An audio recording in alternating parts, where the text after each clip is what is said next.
Over the next 2 days, I will be undergoing an intense training program with a world-class golf coach. The challenge is a simple one. Can I become a better golfer in just 48 hours and break my 9-hole target score on a championship golf course in the series finale?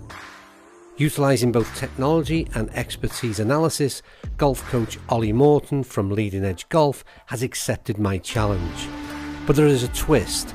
My entire iron set will be switched out for a full set of hybrids. Can these golf clubs from 11 help me in my quest? All my training will take place at the state-of-the-art facility at Archerfield Links on the east coast of Scotland. Can I really improve in such a short time frame?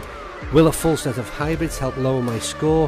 What will I shoot in my 9-hole challenge? And will this all end in failure? There's only one way to find out.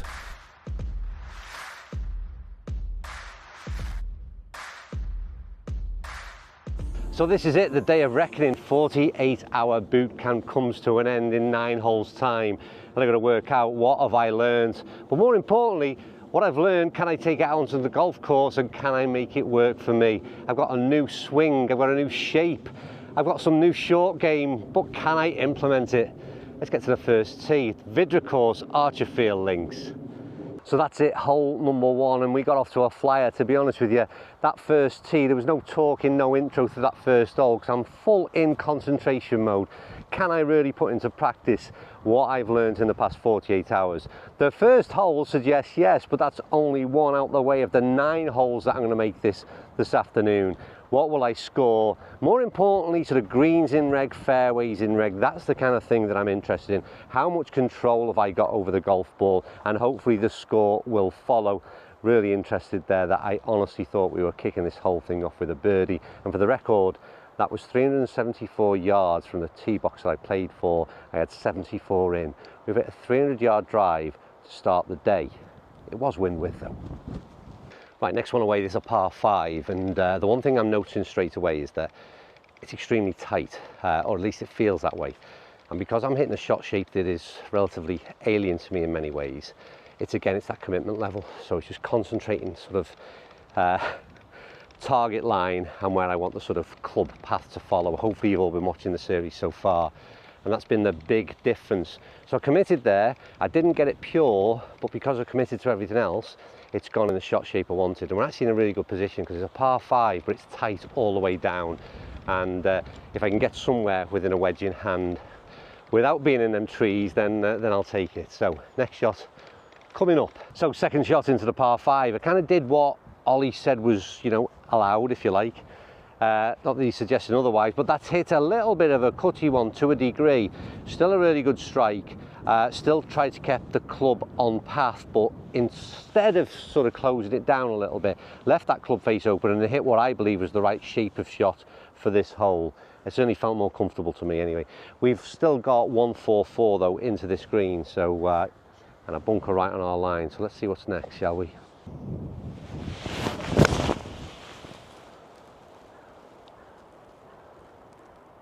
Oh, it's on. Cleared the bunker, and I think that's had enough to sit down and stop. I don't know how much room is over the back of the bunker, but I don't think we cleared it by a great deal. Again, I just want to give a few props to the hybrids. That's a 9 hybrid I just played, 144. Incredibly good ball flight and come down out of the clouds. And I've got to say, 11 took part in this challenge, suggesting that these kind of sets would really work well with a lot of average golfers. And I've got to say, I've been super impressed with them in every shot that I've hit over the last 48 hours, and I enjoyed that one. Right, so we're going to use an element of strategy as well. This is only 345. Seems fairly tight down there, so we're going to put the driver away, and we're going to go with this kind of, it's a 3 hybrid, but they call it an XL hybrid. It's a slightly bigger size. Anyway, enough waffle, come on and commit again. No, that's not the one. That's better.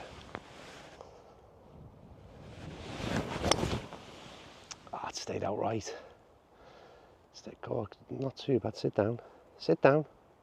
Okay. That's the one that I'm just not quite turning it over just yet. I'm not too sure why, whether I'm just not committing enough to it. I'll work it out as we're going. But the good thing was that the strategic choice of playing the lesser club has left me fine. I'm safe, but I've just got quite a long way in, I fear. Do you know what? Bit of a sigh of relief. I am feeling the stress of all this. That was actually a really good two-putt because quite severely uphill. The greens are super fast, and one of the things I've been sort of conscious of is not being too aggressive with the putter. Then all of a sudden, when you've got a long one uphill, it's easy to sort of leave it up short. It went past the hole and left one of those fiddly ones, and I was positive, hit it firm. I got another par on the card.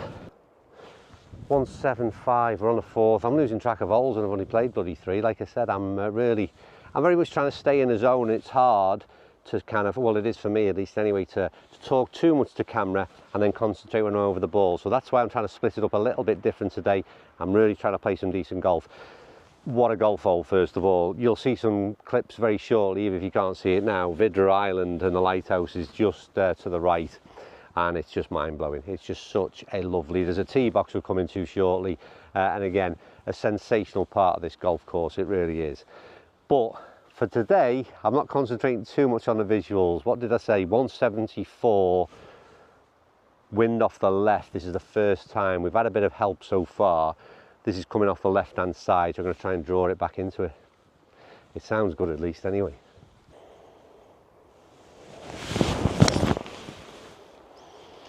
Come on, ball, just hang in. It's just drifting on the wind now.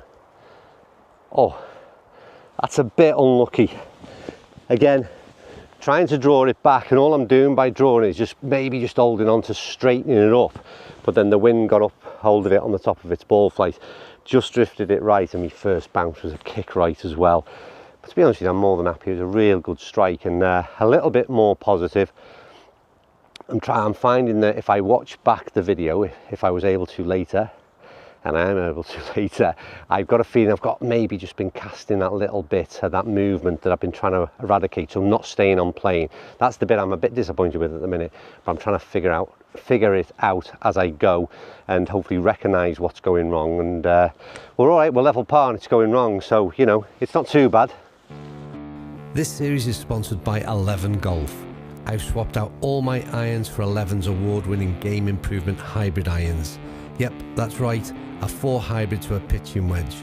And in simple terms, they make the game so much easier, packed with forgiveness and ball speed. Each club can be purchased individually so you can build a bag to suit your game. If you really want to lower your handicap and put a big smile on your face, then don't be scared to give them a go. You might be surprised. You can find more information at www.11-golf.com.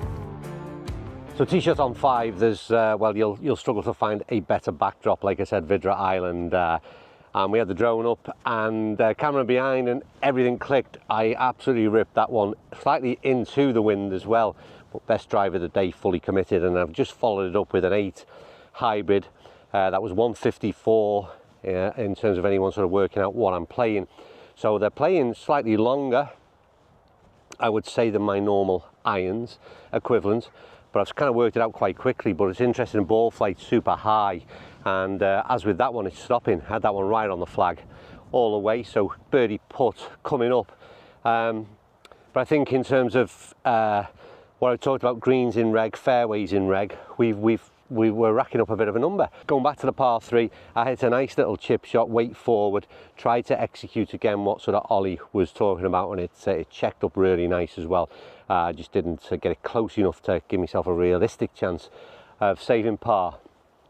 But overall, I'm kind of I've sort of relaxed a little bit. Swing has gotten better. I've just tried to concentrate on that plane, like I said, keeping it on the same plane on the way down as it's gone up effectively, and then the old tennis racket routine of trying to draw the ball back. And I've kind of, like I said, it's been the kind of golf that has been, the bad shots have still been within a window, which has allowed me to carry on playing, and they've gone down there. So that's what I like. I've had control over the golf ball to a degree. Nothing's been super wayward, which, as you all know, allows you to keep on scoring. And at the moment, 1 over, and we've got a birdie putt coming up on 5. And the sun's coming out as well. Right, let's get to that putt. Well, this is the first serious chance of birdie I've had, and it's an uphill putt as well. So it's a chance. and this would get me back to level. Not sure how many birdie chances I'm going to get, so come on. See if we can get the perfect hole. Good drive, good iron in. Good putt, good putt. Oh, hand!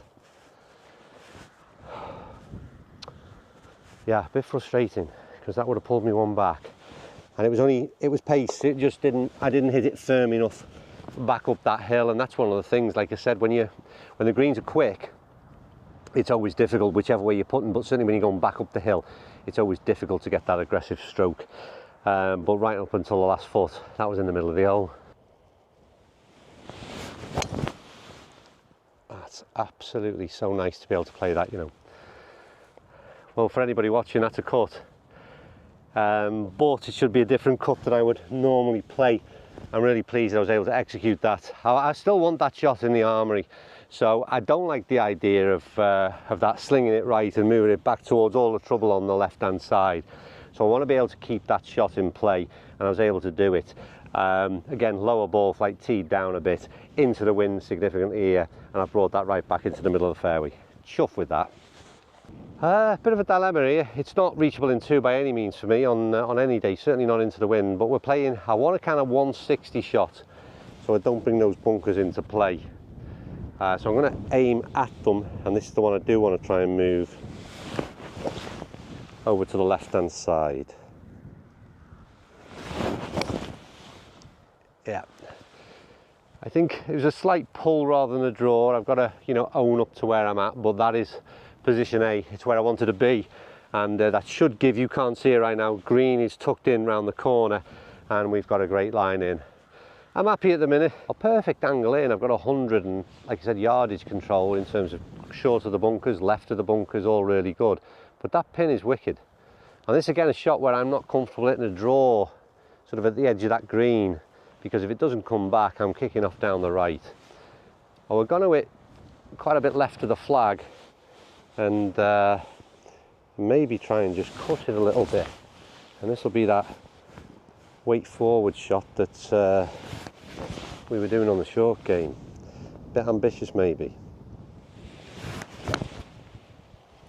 Yeah, it was ambitious. It hasn't come back. Okay, do you know what, I'm happy with that. Just drifting in off that ridge now, still rolling back into centre. I'll take it. I tried to execute something I haven't had a lot of practice with, and but again, it's that again, a very different weight forward type of shot on a shorter wedge shot. Again, go out and check out the videos that we've done so far on this 48 hour boot camp. If you're unsure, I won't go through that explanation now. And it worked to a degree, not perfect.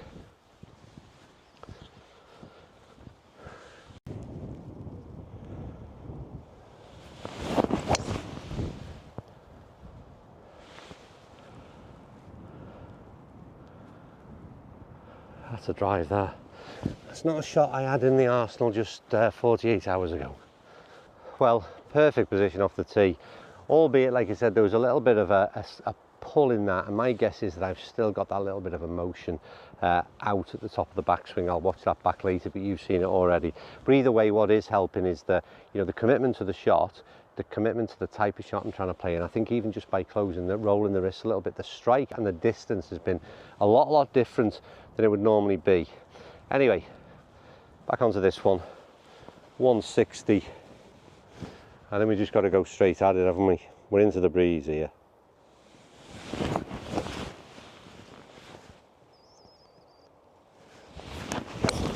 Oh, that's the best iron today. Be the right distance, be the right club. Oh, and get in. Absolutely delighted with that. I'll perhaps even come back on camera because I got a little bit overexcited, because that is a proper birdie chance. We haven't even discussed the fact that I've just rolled in a whatever it was, 25, 30 footer to get back to level par. That is to go one under, but maybe more importantly, that was the first one where I feel like I've dropped inside and stayed on plane at least on that downswing, and the difference in every bit of that shot is there to see. I just need to roll that putt in now. Come on, and one under. Right, well, the first thing to notice is my depth perception is not what it used to be. This is by no means the birdie putt that I suggested it was. yeah, we're a lot further from the hole than I thought. Interesting enough, the pitch mark is right by the ball, so again, the performance of the 6 hybrid that was exceptional. We've got a lot of pine needles on the green. We've had 50-mile-an-hour winds all day, so no doubt this has been cleared a few times already.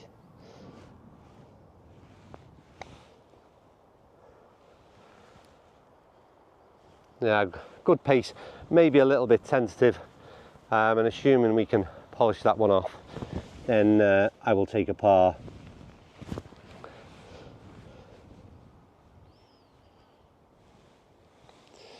The 50-mile-an-hour winds are the reason why we're playing in later on in the day. It's also the reason this has become a 9-hole challenge and not the 18 that was originally promised.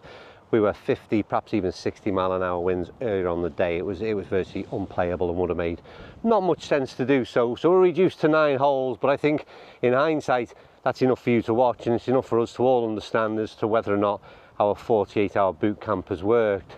And I think in many ways we've learned that already, but either way, I've got 2 to go and I'm level par.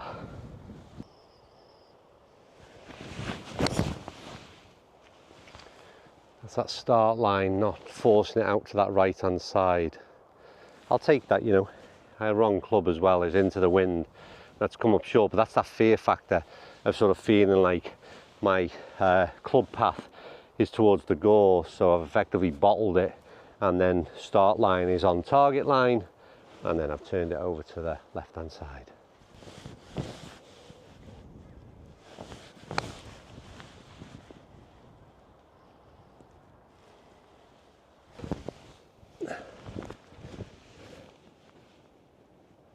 Chip was good, it was a positive one.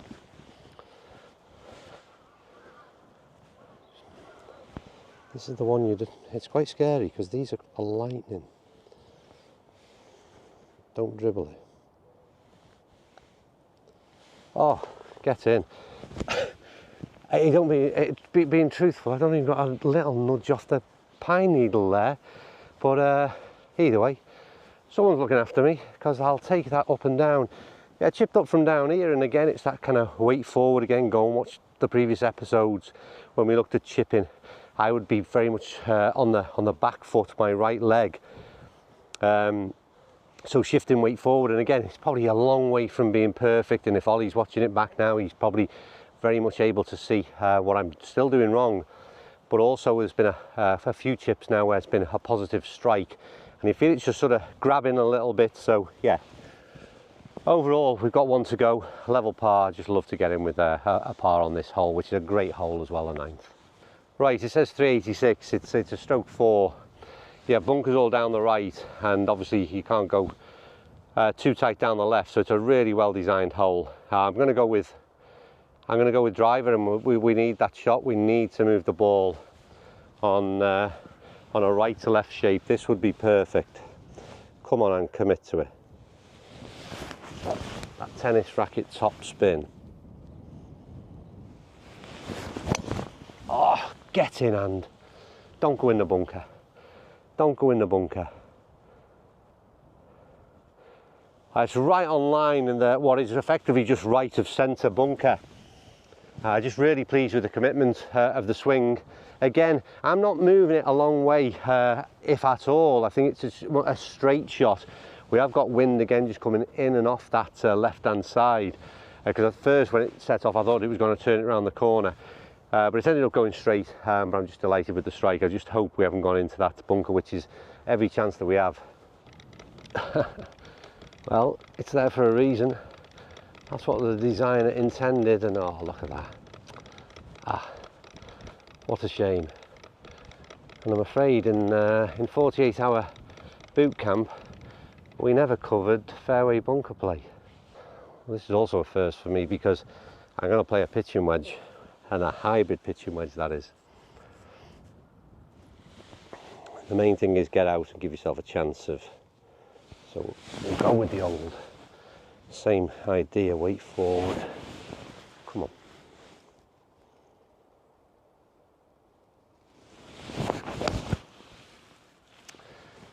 I mean, I'm a changed man in terms of hybrids. Hybrid pitching wedge out of a fairway bunker clean as a whistle. Right, I've got to get up and down from there to save par. I got 77 in, nothing in my way, and do you know what? I'm going to play this pitching wedge on a shot that I tried earlier, which is a bit of a, it's a slight cut and a soft landing one.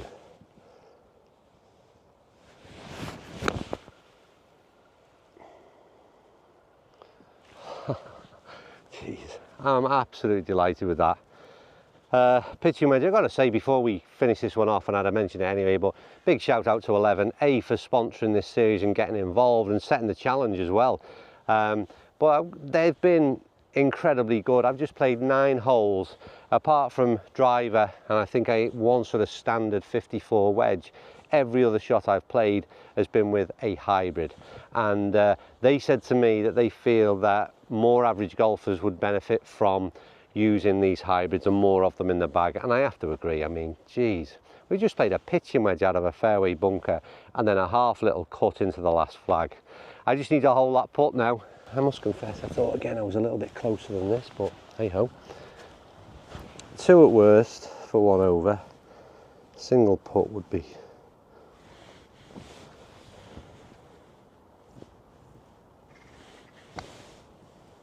nah, it's weak. Never had a chance, which is the unfortunate thing, but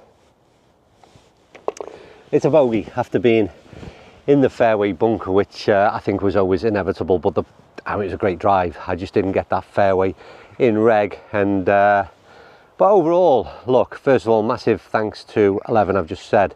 Ollie Morton, I think he's done a fantastic job. I've mentioned in every video that there's an idea and a possibility that getting you involved in 48-hour boot camps in the future might be something that we look to do. So again, you've got that email address to send me an email, let me know if you want to take part. It's an incredible job. There's only so much you can do. Obviously, we all appreciate that, but I think what I've achieved in that space of time, for me as a type of learner that I am, at least anyway, it's worked incredibly well. And I've managed to ingrain something in my swing. I've hit a lot of balls, and it's a couple of long days, and we finish at 7 o'clock on day 2 with 1 over par, which I'm delighted with.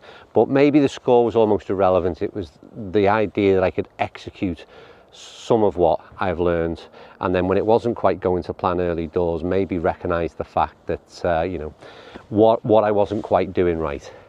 Anyway, I hope you've enjoyed it. Whatever it was, 5 or 6 episodes of me trying to get better at golf in a very short space of time. Thanks for watching. I will see you all very soon.